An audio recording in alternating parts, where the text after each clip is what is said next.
কিছু কিছু কথা না বললেই নয়। আমার প্রিয় বন্ধুরা, আপনি আমি সবাই রাস্তায় যাতায়াত করে থাকি, কিন্তু রাস্তায় যাতায়াত করার সময় আপনি আমি কোনো সময় সচেতন হয়ে রাস্তায় কি চলাফেরা করার চিন্তা ভাবনা করেছি? হয়তো করিনি। না করার কারণেই রাস্তায় কিন্তু আপনি আমি চলার সময় বড় বড় দুর্ঘটনা ঘটে থাকে।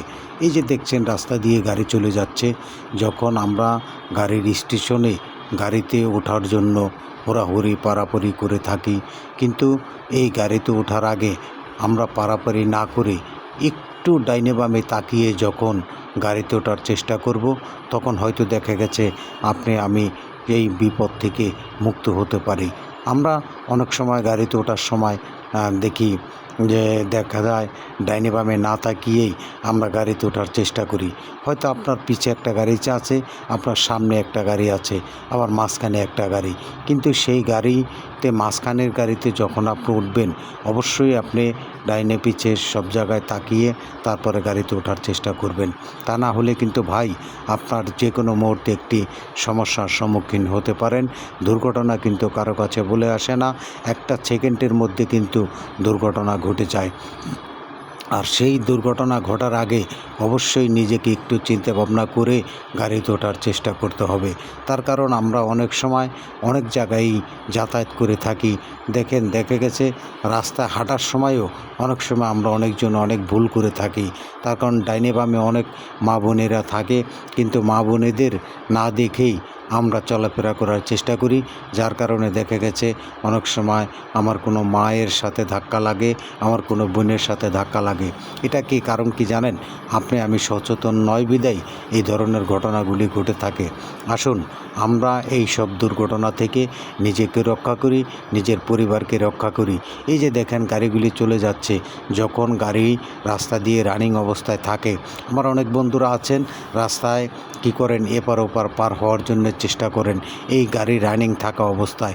আমরা কিন্তু অনেক সময় ডাইনে বামে না তাকিয়েই আমরা কিন্তু রাস্তা পারাপারের চেষ্টা করি, কিন্তু রাস্তা পারাপার হওয়ার সময় যখন আপনি ডাইনে বামে একটু তাকিয়ে 2 মিনিট পরে যখন গাড়িতে রাস্তাটা পার হবেন, তাহলে কিন্তু আপনার জন্য অনেক অনেক ভালো।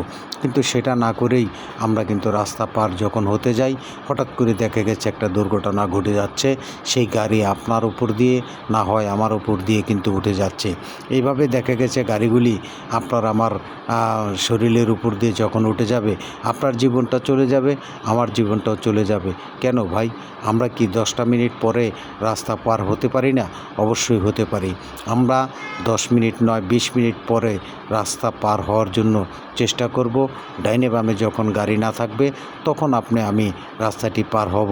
পার হলে আপনি ভালো থাকবেন, আপনার পরিবার ভালো থাকবে। আপনি বেঁচে থাকলে আপনার পরিবার সুন্দরভাবে জীবনযাপন করতে পারবে। আপনি কি মনে করেন যে আপনার একটা জীবনের কারণে দেখা গেছে হয়তো 5টা বা 10টা জীবন ধ্বংসের পথে চলে যায়? তার কারণ সেই জিনিসটি আপনি আমি লক্ষ্য করি না বিধায় আমরা কিন্তু রাস্তাঘাটে বা বিভিন্ন জায়গায় বিভিন্ন ধরনের দুর্ঘটনার ভিতরে পড়ে থাকি। বিপদ কিন্তু ভাই বলে আসে না, বিপদ হঠাৎ করেই চলে আসে। সেই বিপদ থেকে আপনি আমি যদি রক্ষা পেতে চাই, সর্বপ্রথম ঘর থেকে বের হওয়ার সময় আল্লাহ তাআলাকে ডাকবেন। আল্লাহ তাআলা আপনাদেরকে ভালো কিছু করার জন্য চেষ্টা করবেন। তার কারণ আল্লাহ তাআলা প্রত্যেকটা বান্দাদের জন্যই তিনি নির্দেশ দিয়েছেন যে হে আমার বান্দারা, তোমরা সবাই ভালো থাকো, রাস্তায় চলাফেরা করো, তোমরা আমার নাম কাম করো। কিন্তু আমরা অনেক সময় রাস্তায় বের যখন হব ঘর থেকে, আমরা কিন্তু আল্লাহ তাআলার নাম না নিয়েই আমরা কিন্তু ঘর থেকে বের হই। বের হওয়ার পরেই আমরা তো বিভিন্ন ধরনের মন্তব্য করে থাকি, বিভিন্ন ধরনের কুপরামর্শর চিন্তা ভাবনা করে থাকি, যার কারণে হয়তো দেখা গেছে আমাদেরকে কিন্তু আল্লাহ তাআলা কোনো না কোনো বিপদের সম্মুখীন করে থাকেন। আশা করি আমার কথাগুলি আপনারা সবাই বুঝতে পেরেছেন।